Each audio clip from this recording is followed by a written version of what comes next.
Truth carries more weight when it comes from someone who has walked with you. In the New Testament, confrontation is rarely abstract. It emerges from shared life. Paul could speak firmly to the Corinthians in 1 Corinthians because he had labored among them. He reminded them that he was not writing as a detached critic, but as a father in the faith. His correction was not the analysis of an outsider, it was the plea of someone who had prayed with them, suffered with them, invested years in their growth. His authority was relationally anchored.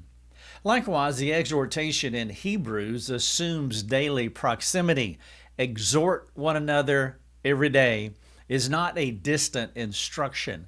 It presumes familiarity, visibility, and continuity. It assumes that believers see each other often enough to recognize drift before it becomes defiance. Confrontation without shared history often lacks that relational gravity. In many counseling settings, even faithful and careful ones, the relationship begins with a crisis. The counselor meets with the counselee at a moment of breakdown. There is no backdrop of shared joy, shared service, shared meals, or shared suffering. There has been no gradual accumulation of trust built through ordinary life.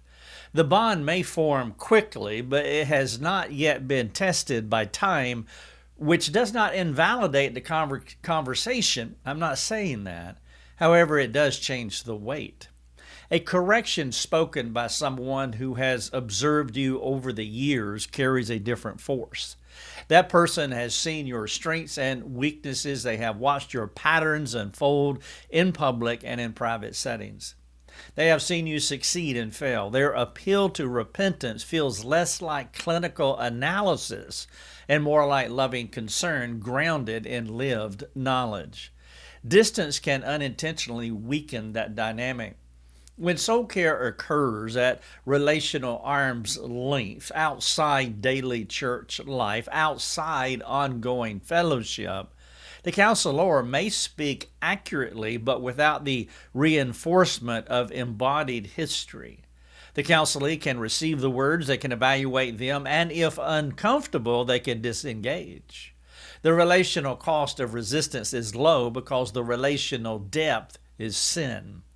In a covenant community, however, disengagement is more difficult. Shared relationships create natural accountability. When someone drifts, others notice. When someone resists correction, multiple relational anchors are holding them in place, like friends and leaders and fellow members who care enough to follow up. The New Testament model assumes this relational density. Shepherds know their sheep. Sheep know their shepherds. Authority grows from familiarity. Correction rests on demonstrated care. It's not merely that truth is spoken, it is that truth is spoken within a web of ongoing commitment. The bond is not transactional, it is covenantal. It does not begin and end with a presenting problem, it stretches across seasons of life. Professional structures, even scripture-centered ones, can unintentionally thin that bond. The relationship may be sincere, but it is limited by design. The counselor does not attend the same gatherings, observe the same habits, or share the same daily rhythms.